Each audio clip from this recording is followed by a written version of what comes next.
Introduction to MS Excel and its function Class 1 এই ক্লাসে আমরা আলোচনা করব মাইক্রোসফট এক্সেল 2010 ভার্সন সম্পর্কে। মাইক্রোসফট এক্সেল একটি ডাটাবেস অ্যাপ্লিকেশন যার মাধ্যমে ডাটা স্টোর করা, ডাটা মডিফাই করা এবং বিভিন্ন ধরনের ক্যালকুলেশন, গ্রাফিক্যাল কাজ, পিভট টেবিল, ডাটা ফিল্টারেশন এবং ভ্যালিডেশনের কাজ করা হয়ে থাকে।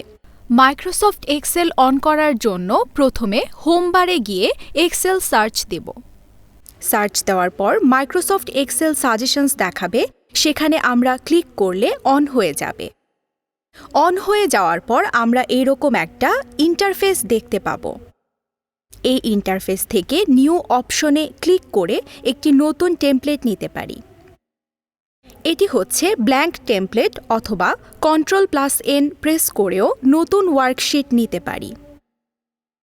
Ctrl+N প্রেস করে নতুন ওয়ার্কশিট নিলাম, যেমন ওয়ার্কবুক 1, ওয়ার্কবুক 2 এবং ওয়ার্কবুক 3। এভাবে আমরা নতুন ওয়ার্কবুক নিতে পারি। এখন Ctrl+N প্রেস করলাম এবং নতুন একটি ওয়ার্কবুক চলে এসেছে যার নাম ওয়ার্কবুক 4।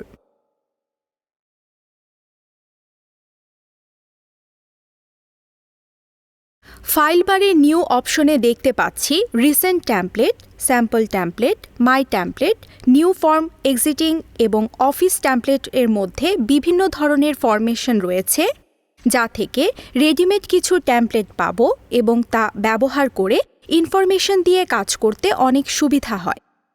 সাধারণভাবে যেহেতু আমরা নতুন কাজ করব, তাই ব্ল্যাঙ্ক টেমপ্লেট নিয়ে করব।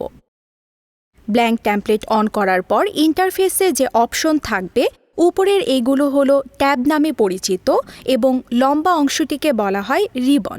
এগুলো হচ্ছে এক একটি ট্যাব, যেমন home, insert, page layout, formulas, data, review and view.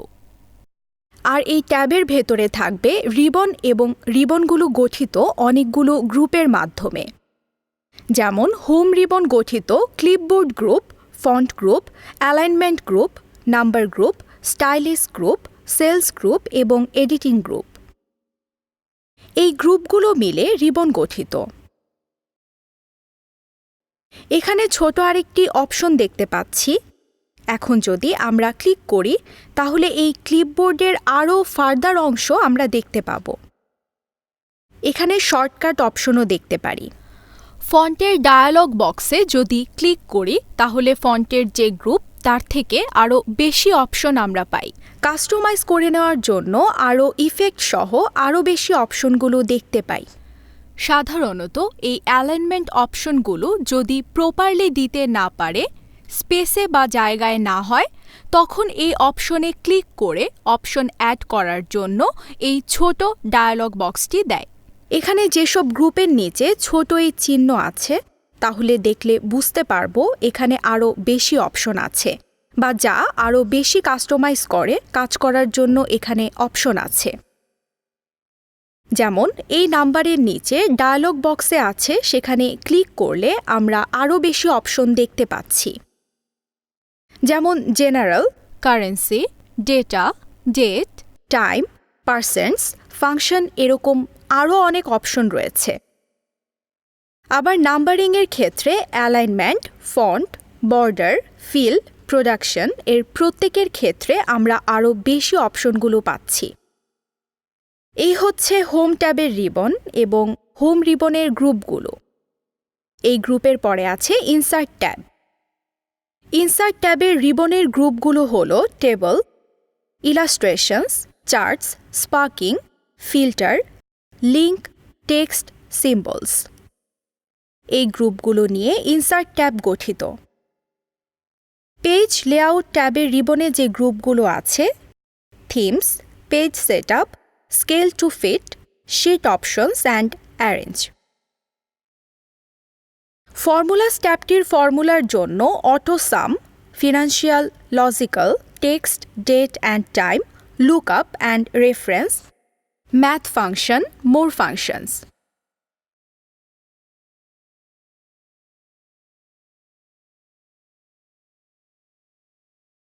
আবার মোর ফাংশনের মধ্যে রয়েছে statistical, engineering, cube, information and compatibility. এখানে আছে name manager, defined names option, formula auditing, calculation function.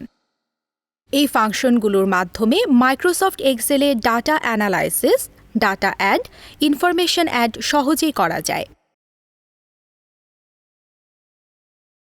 এরপর হচ্ছে ডেটা ট্যাব। ডেটা ট্যাব ছোট ছোট গ্রুপ নিয়ে গঠিত। গ্রুপগুলোতে আছে get external data, connections, sort and filter, data tools and outline. Data ট্যাবের সবচেয়ে বেশি গুরুত্বপূর্ণ গ্রুপগুলো হল sort and filter, data tools and outline. এই গ্রুপগুলো আরও ছোট ছোট গ্রুপে বিভক্ত, যা থেকে আরও বিস্তারিত জানতে পারি। Review tab and view tab. এখানে ভিউ ট্যাব আমাদের জন্য গুরুত্বপূর্ণ। ভিউ ট্যাবের মাধ্যমে আমরা মূলত পেজের বা শীটের আউটলাইনটি দেখতে পাব। যেমন এটি হলো নর্মাল মোড। পেজ আউটলাইনে পেজ হিসেবে দেখতে পাব ABCD, আর নর্মাল মোডে দেখতে পাচ্ছি A থেকে I পর্যন্ত, J থেকে R পর্যন্ত ছোট করে দাগ দেওয়া আছে। এগুলো একটা পেজে প্রিন্ট হবে। প্রিন্টের জন্য A থেকে I পর্যন্ত একটি পেজে প্রিন্ট হবে, J থেকে R পর্যন্ত ইনফরমেশনগুলো আরেকটা পেজে প্রিন্ট হবে। কিন্তু আমরা যখন পেজ লেআউটে দিব, তখন পেজকে আলাদা আলাদাভাবে বিভক্ত দেখা যাবে এবং আলাদা আলাদা পেজ হিসেবেই শো করবে। ABCD আলাদা আলাদা শো করবে। আর যদি পেজ ব্রেক রিভিউ দিই, তাহলে এই বিষয়টা আর দেখাই যাবে না। একদম পুরোটা ব্রেক হয়ে যাবে। কোনো একটা ইনফরমেশনে যদি আমি বা সেলে যদি ইনফরমেশন দিই, তখন তার আগ পর্যন্ত ইনফরমেশনগুলো দেখা যাবে। সাধারণত আমরা নর্মাল পেজে কাজ করি। কাস্টম ভিউ, এখান থেকে আমরা কাস্টমাইজ করে নিতে পারি যে কতটুকু পেজ দেখব, কতটুকু দেখা যাওয়া উচিত। ফুল স্ক্রিন অপশন, এখানে শো অপশনে ফর্মুলা বার ক্লিক করা আছে। যদি ক্লিক অফ করে দেই, তাহলে ফর্মুলা অপশন দেখতে পারবো না। ফর্মুলা বারে যেটা আছে সেটা হচ্ছে কোনো সেলে যদি ইনফরমেশন দেয়া হয়, তাহলে এই বক্সে শো করবে।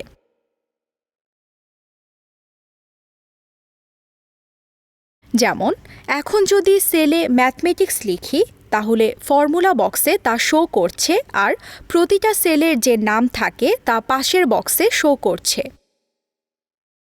ফর্মুলা বার যদি আনক্লিক করে দেই, তাহলে তা আর শো করবে না, আর ক্লিক করে দিলে শো করবে। গ্রিড লাইনস, সেলের মধ্যে হালকা যে লাইনগুলো দেখা যাচ্ছে, এগুলো হচ্ছে গ্রিড লাইন। এটি অফ করে দিলে একটি খালি শীট দেখা যাবে।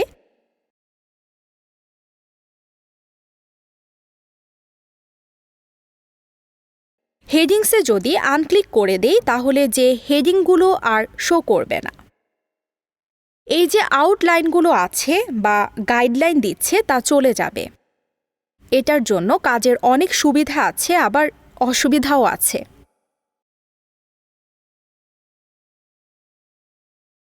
এরপর হচ্ছে zoom option.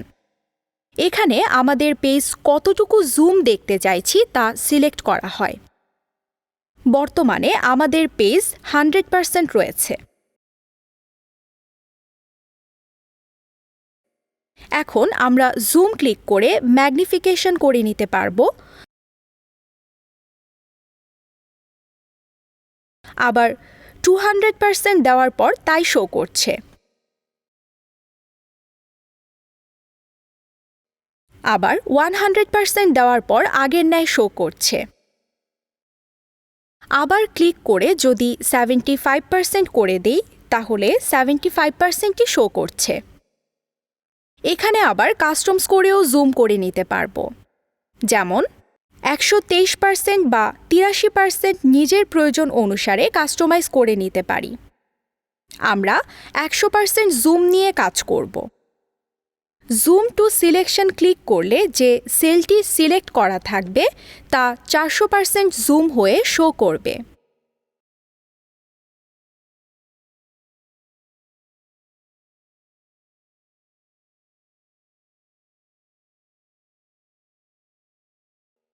New window, arrange all, freeze panes, split, hide এই অপশনগুলো আমরা পরবর্তীতে দেখব। জুম ইন এবং জুম আউট করার জন্য যে সহজ অপশনটি আছে সেটি হচ্ছে এই জুম বার। এই জুম বার থেকে মাউসের মাধ্যমে যে কোনো জুম করা যাবে। এখন আমরা জুম আউট করলাম। বর্তমানে ছোট ছোট যে ঘরগুলো দেখতে পাচ্ছি সেগুলো হচ্ছে এক একটা পেজ। জুম আউট করার ফলে পেজগুলো ছোট আকারে দেখাচ্ছে আর সেলগুলো এতটাই ছোট হয়েছে যা দেখাই যাচ্ছে না। 100% করলে ভালোভাবে দেখা যাচ্ছে। এখন আমরা জানব শীট সম্পর্কে। একটি ওয়ার্কবুক কয়েকটি শীট নিয়ে গঠিত হয়।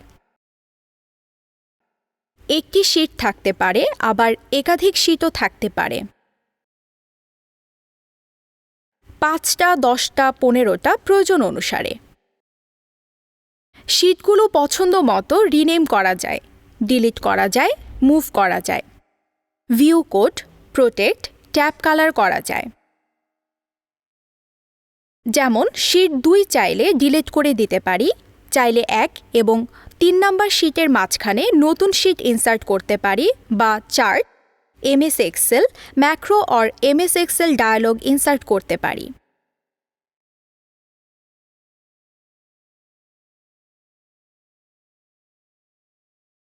আমরা 1 ও 3-এর মাঝখানে শীট 8 নামে একটি নতুন শীট ইনসার্ট করেছি এবং মাউস দিয়ে ক্লিক করে ইচ্ছামতোভাবে মুভ করতে পারব।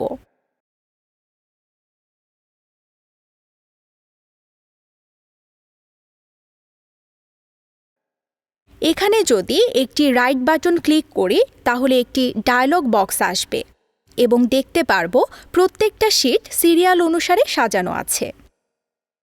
এখান থেকে ক্লিক করে যে কোনো শীটে সহজেই চলে যেতে পারি। যেমন 4 নম্বর শীট থেকে 6 নম্বর শীটে গেলাম, আবার 6 নম্বর থেকে 1 নম্বর চলে আসলাম। এই হলো শীটে যাওয়ার মেথড। আমরা শীটের সেলের কালার দিতে পারব। আমরা এক একটা শীটের সেলের এক একটি কালার সিলেক্ট করছি। এই ছিল আমাদের শীটের কাজ।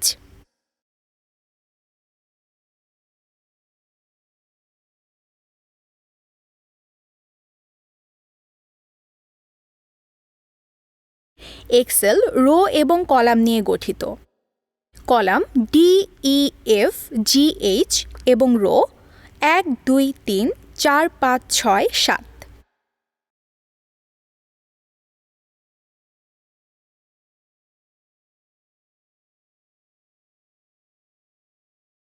এই রো এবং কলাম দুইটার যে ইন্টারসেকশন বা কমন স্পেস আছে, যেমন 5 নম্বর রোয়ের সি কলামের যেমন কমন স্পেস আছে, সেটি হচ্ছে একটি সেল। আর এই সেলেই সাধারণত ডেটা ইনপুট করা হয় এবং প্রত্যেক সেলের আলাদা আলাদা নাম থাকে। আমরা চাইলে সেলকে পছন্দ মতো মডিফাই করে নিতে পারি এবং সামনে জানব কিভাবে সেল ফরমেশন করতে হয়। টেক্সট ইনপুট দিতে হয় এবং আউটপুট নিতে হয়। এই হলো সেল এবং কলাম ইনফরমেশন।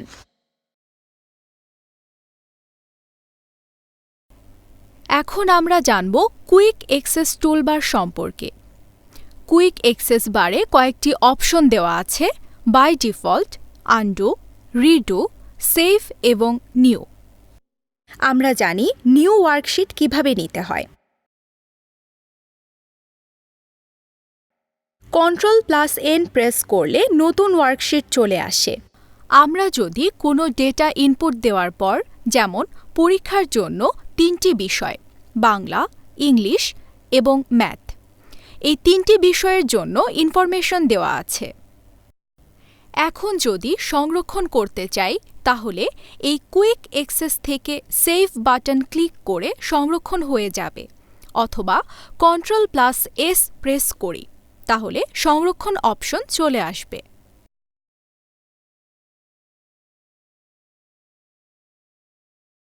প্রথমে সংরক্ষণের ক্ষেত্রে সেভ অ্যাজ আসবে।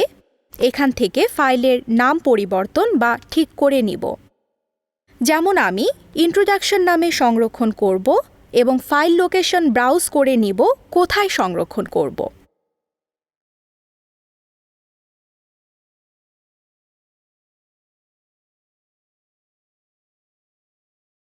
আমি ডেস্কটপে ইন্ট্রোডাকশন নামে ফাইলটি সংরক্ষণ করব এবং সেভ অ্যাজ টাইপ, আমি আসলে কি টাইপে সেভ করতে চাই তা সিলেক্ট করা। যেমন পিডিএফ টাইপ, সিএসভি হিসেবে, টেক্সট হিসেবে, সিএসভি হিসেবে নাকি এক্সেল ওয়ার্কশিট হিসেবে।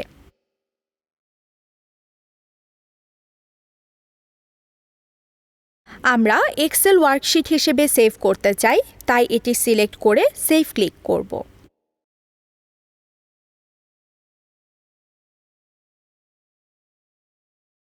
এখন সেভ করার পর আরও কিছু data, science, social science add করলাম এবং যদি Ctrl+S প্রেস করি তাহলে আগে যে সেভ ফাইল আছে সে ফাইলে নতুন ইনফরমেশনগুলো অ্যাড হয়ে যাবে। যখন আমি সেভ করা ফাইল ওপেন করব তখন আপডেট করা ডেটা পাব।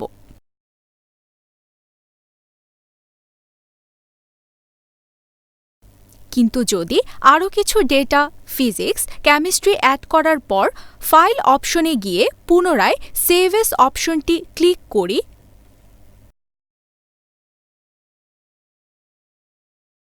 তাহলে আগের মতো আবারও একটি ডায়লগ বক্স আসবে এবং আমি আগের ন্যায় ডেস্কটপ সিলেক্ট করে ইন্ট্রোডাকশন 2 নামে সংরক্ষণ করলাম। তাহলে যেটা হলো, আমার আগের ফাইলটিও আছে এবং তার সাথে যে নতুন ডেটা ইনপুট দিয়েছি তা সহ কপি ফাইল তৈরি হয়েছে, যেটি এখন আমি সেভ করতে পারব। এটি হচ্ছে সেভ এস অপশনের সুবিধা।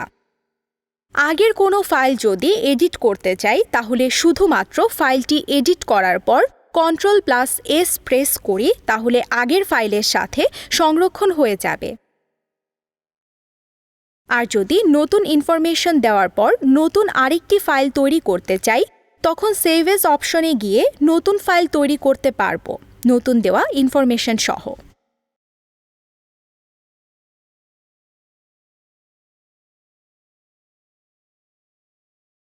যেমন ইন্ট্রোডাকশন 2 নামে ফাইলটি ওপেন করলে নতুন ইনফরমেশন সহ ফাইলটি চলে আসছে, কিন্তু আগের ইন্ট্রোডাকশন নামে ফাইলটি ওপেন করলে নতুন ইনফরমেশনগুলো নেই। এই হলো সেভ এস এবং সেভের মাঝে পার্থক্য।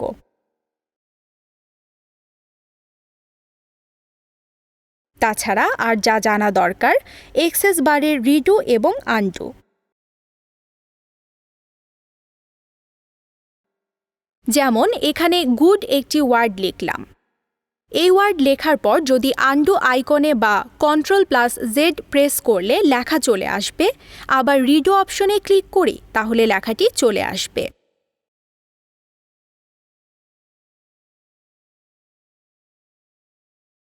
অর্থাৎ Ctrl+Z প্রেস করলে এক ধাপ পূর্বের অবস্থায় ফিরে যাবে, আবার রিডু Ctrl+Y প্রেস করলে আগের অবস্থায় ফিরে যাবে।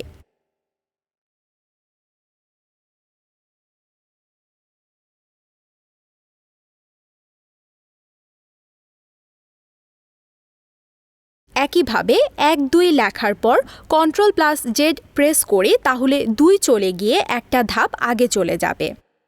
আবার Ctrl+Z প্রেস করি তাহলে 1 চলে গিয়ে একটা ধাপ আগে চলে যাবে।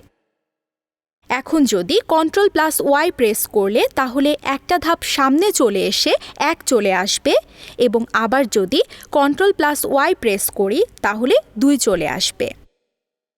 এভাবে আমরা প্রয়োজন অনুসারে রিডু বা আনডু করতে পারি। এই ছিল কুইক অ্যাক্সেস বারের কয়েকটি option, by default, undo, redo, save এবং নিউ। এখন আমরা দেখব প্রিন্ট অপশন। শিখব কিভাবে প্রিন্ট করা যায়। আমরা সরাসরি ফাইলগুলো থেকে Ctrl+P প্রেস করে প্রিন্ট অপশনে চলে যেতে পারি অথবা ফাইল বারের প্রিন্ট ক্লিক করে প্রিন্ট অপশনে চলে যেতে পারি। এখানে আমাদের ডেটার আউটলাইন দেখা যাচ্ছে। প্রিন্টের পেজে ইনফরমেশনগুলো কিভাবে হবে তা শো করছে। এখান থেকে কতগুলো পেজ প্রিন্ট করব।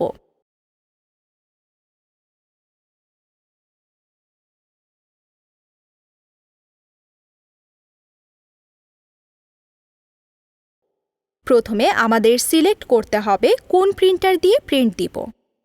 তারপর মার্জিন, পেজে কোন পাশে কত মার্জিন থাকবে, নর্মাল সাইজে সাধারণত উপরে 0.75 ইঞ্চি, পাশে 0.7 এবং হোল্ডারে 0.3 ইঞ্চি স্পেস থাকে। তারপর ওয়াইড সাইজের চারপাশে 1 ইঞ্চি স্পেস ফাঁকা রেখে প্রিন্ট হয়।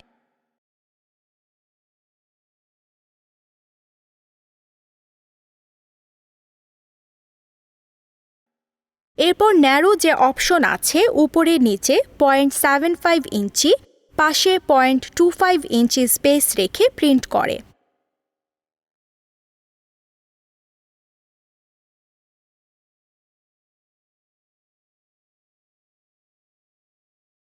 লেটার অপশন আছে, যেটা দিয়ে আসলে পেজ সাইজ কি নিতে চাই তা সিলেক্ট করতে হয়। সব পেজের মাপ দেওয়া আছে, যেমন লেটারের 8.5 ইঞ্চিস ইন্টু 11 ইঞ্চিস। আমরা সাধারণত A4 legal B4 page size বেশি ব্যবহার করি।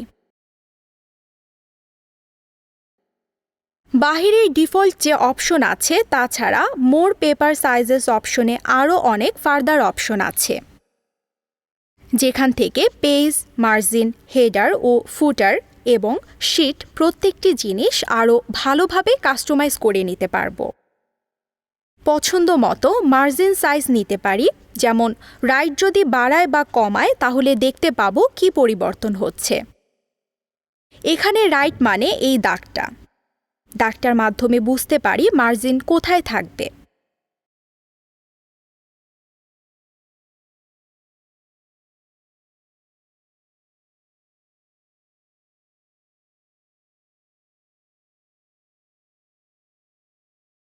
একইভাবে হেডার বাড়ালে বা কমালে দাগের মাধ্যমে দেখতে পাবো। টপ, লেফট, বটম অ্যান্ড ফুটার একইভাবে ম্যানুয়ালভাবে মার্জিন নিতে পারবো।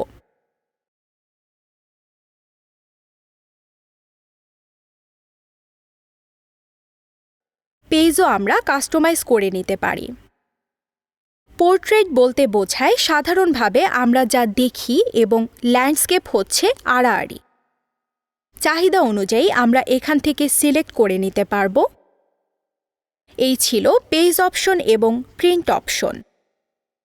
এগুলো সব সেট করার পর আমরা প্রিন্ট ক্লিক করলেই প্রিন্ট হয়ে যাবে।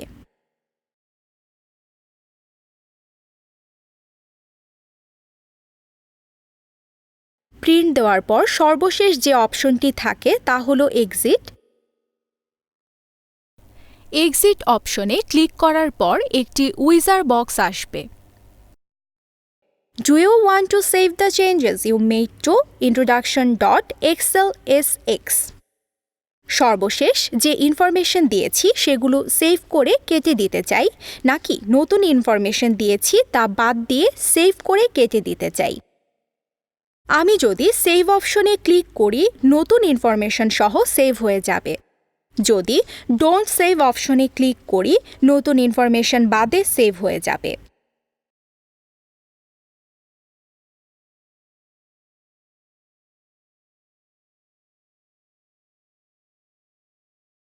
এখন আমি ডোন্ট সেভ অপশনে ক্লিক করার পর এক্সিট হয়ে গেল।